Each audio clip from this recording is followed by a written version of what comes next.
அனைவருக்கும் இனிய வணக்கம். ஒரு சமூகத்தில், ஒரு ஊர்லேயோ, ஒரு நாட்டிலேயோ, ஒரு கிராமத்தில், எங்கே ஒரு இடத்துல, அதாவது ஒரு பொதுவாக ஒரு நாட்டில்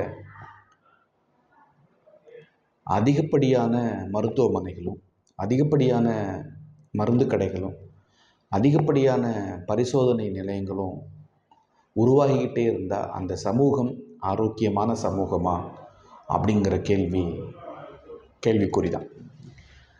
ஏன் அப்படின்னா, பிரச்சனைகள் இருந்தால் தான் அங்கே தீர்வு கிடைக்கும். நோயுள்ளவர்கள் அதிகமாக இருக்காங்க அப்படின்னு சொன்னால் அப்போ அந்த இடத்துல மருத்துவமனைகள் கண்டிப்பாக தேவைப்படும்.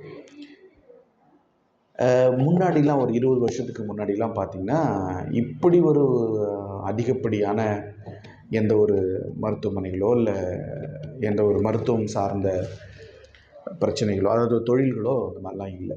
இப்போது அதிகமாகிறதுக்கு முக்கியமான காரணம் என்ன அப்படின்னா, நம்ம சாப்பிட்ற சாப்பாட்டிலேருந்து, குடிக்கிற தண்ணியிலிருந்து, சுவாசிக்கிற காற்றாக இருக்கட்டும், அத்தனையுமே இங்கே எல்லாமே கெட்டு போயிருக்கு.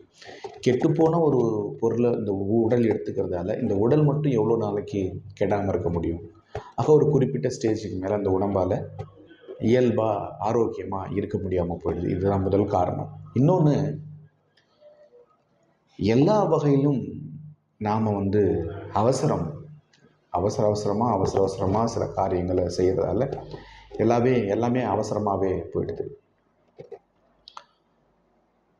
இன்றைக்கி பொதுவாக ஒரு இந்த சமூகத்தில் முன்னாடிலாம் ஒரு சுகர் பேஷண்ட்டை பார்க்குறது பெரிய விஷயமா இருக்கும், ஒரு கார்டியாக் பேஷண்ட்டை பார்க்குறது பெருசாக இருக்கும். அதே மாதிரி ஒரு புற்றுநோய் அப்படின்னா, என்னுடைய வயசுக்கு நாங்கள் +2 படிக்கும் போதெல்லாம் எங்கள் ஊரில் புற்றுநோய் அப்படின்னா பெரிய விஷயம். அது யாரோ ஒருத்தருக்கு, எனக்கு தெரிஞ்சு அந்த மாதிரி இல்லை. அது மாதிரி ஒவ்வொரு நோயும் சமீப காலமாக மிக அதிகமாக பரவிட்டே இருக்குது. அதுவும் இந்த கொரோனா காலகட்டத்திற்கு பிறகு பார்த்திங்க அப்படின்னா, மருத்துவத்துறை மிகப்பெரிய வளர்ச்சியை நோக்கி போய்கிட்டே இருக்குது. ஆனால் மனிதனுடைய ஆயுட்காலம் குறைந்து கொண்டே வருகிறது. இதை நம்ம எல்லாம் கண்டிப்பாக பார்க்கணும். இப்போ இந்த மாதிரி சூழ்நிலையில் இருக்கும்போது ஒரு அவசரம், நேற்று நான் பார்த்துட்டு பேசிகிட்டே இருந்த அவர்கிட்ட இன்றைக்கி அவர் இல்லை அப்படின்னு சொல்கிறோம். நேற்று நல்லா தான் பேசிகிட்டே போனார், திடீர்னு நைட்டு நெஞ்சு வலி வந்துருச்சாமா, ஹார்ட் ஆப்ரேஷன் பண்ணியிருக்காங்க. நேற்று நல்லா தான் இருந்தார், திடீர்னு இந்த மாதிரி ஆயிடுச்சு. 2 வீலரில் போயிருக்கார் போல், திடீர்னு ஆக்சிடெண்ட் ஆயிடுச்சு, கால் எலும்பு உடஞ்சி போச்சு, இடுப்பு எலும்பு உடஞ்சி போச்சு. 2 வீலரில் போனார், ஆக்சிடெண்ட் ஆகிட்டு மூளையில் ரத்தம் கட்டிடுச்சு. இப்படி ஏதாவது ஒரு வகையால் எதிர்பார்க்காத விதமாக நம்முடைய பாக்கெட்டில் இருக்கக்கூடிய, நம்முடைய சேமிப்பில் இருக்கக்கூடிய மொத்த பணமும் காலி ஆகிடுது. சரி, நம்ம அரசு மருத்துவமனைகளுக்கு போகலாம் அப்படின்னா உடனடியான சிகிச்சை கிடைக்குமா அப்படிங்கிற கேள்விக்குறியும் நிறைய இருக்குது. ஏன்னா நம்ம இதில் அரசையோ இல்லை அரசு நிறுவனங்களையோ மருத்துவமனைகளையோ குறை சொல்கிறதுக்காக இல்லை. பொது மருத்துவமனைகளை பொறுத்த வரைக்கும் நிரம்பி வழிகிற நோயாளிகளுடைய எண்ணிக்கையை நம்ம பார்க்கணும். அதனால் ப்ரியாரிட்டி அப்படின்ற மாதிரி தான் நமக்கு ட்ரீட்மெண்ட் கிடைக்கும். அதையும் தாண்டி ஒரு கிராமத்தில் ஒரு சாதாரண ஒரு ஊராட்சியில் இருக்கக்கூடிய ஒரு பேஷண்ட்டை இன்றைக்கி நம்ம ஒரு மெட்ரோ சிட்டிகளில் இருக்கக்கூடிய மருத்துவமனைகளுக்கு கொண்டு போகணுன்னா அதுக்கு எவ்வளோ நேரம் ஆகும்? குறைஞ்சபட்சம் 3 மணி நேரம் 4 மணி நேரம் ஆகிடுது.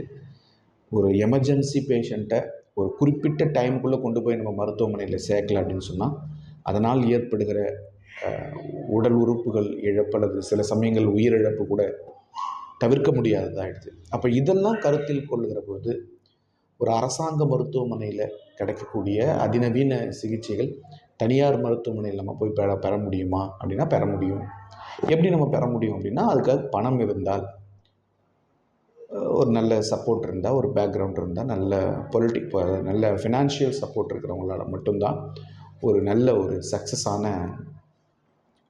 உடனடியாக ஒரு மருத்துவமனையை அணுகி நம்மால் மருத்துவம் பெற்றுக்கொள்ள முடிகிறது, வாழறதுக்கு முடியுது. ஆனால் இது எல்லோருக்கும் சாத்தியமா அப்படிங்கிற ஒரு கேள்வியும் கண்டிப்பாக இருக்குது. இதெல்லாம் இப்போ நம்ம மாற்றணும், இதெல்லாம் நம்ம வேறு ஏதாவது செய்யணும் அப்படின்னா ஒவ்வொரு குடும்பமும் சில விஷயங்களில் ரொம்ப முக்கியமாக இருக்கணும். அதுதான் இந்த மருத்துவ காப்பீடு அப்படின்னு சொல்லக்கூடிய ஒரு திட்டம்.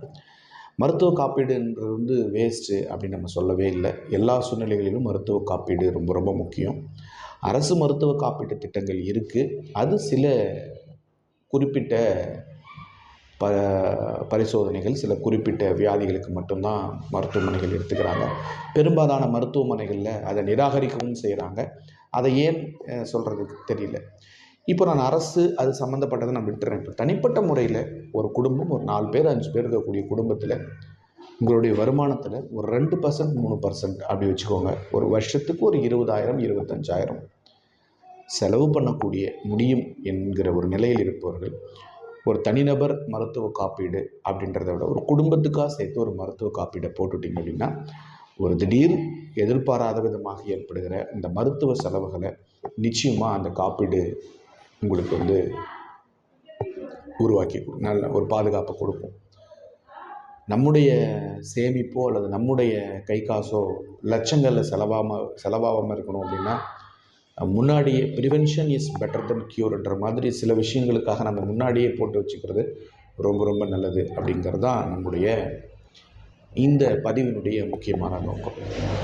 இப்போது பொதுவாகவே இந்தியாவில் இந்த மருத்துவ காப்பீடு, தனியார் மருத்துவ காப்பீடு அப்படிங்கிற ஒரு விஷயம் இன்றைக்கி நிறைய கிராமங்களில் அவேர்னஸ் இல்லாமல் இருக்காங்க. இந்தியாவில் 68% மக்கள் தங்களுடைய சேமிப்பை தான் ஒரு எமர்ஜென்சியில் யூஸ் பண்ணிடுறாங்க. ஒன்றுமே இல்லாமல் ஒரு நடுத்தர இப்போ ஒரு 10-20 வருஷமாக கஷ்டப்பட்டு ஒரு நடுத்தர குடும்பத்துக்கு வந்திருப்பான், நடுத்தர வாழ்க்கைக்கு வந்திருப்பான். திடீர்னு ஒரு எதிர்பாராத மருத்துவ செலவுகள் மூலிமா ஏழ்மையான நிலைமைக்கு போயிடும். அப்போது இவ்வளோ ஒரு கடுமையான சூழ்நிலையில் இவ்வளோ ஒரு மோசமான வாழ்க்கை வாழணும் அப்படிங்கும்போது நம்ம மிக மிக கவலையான ஒரு சூழ்நிலையில் தான்.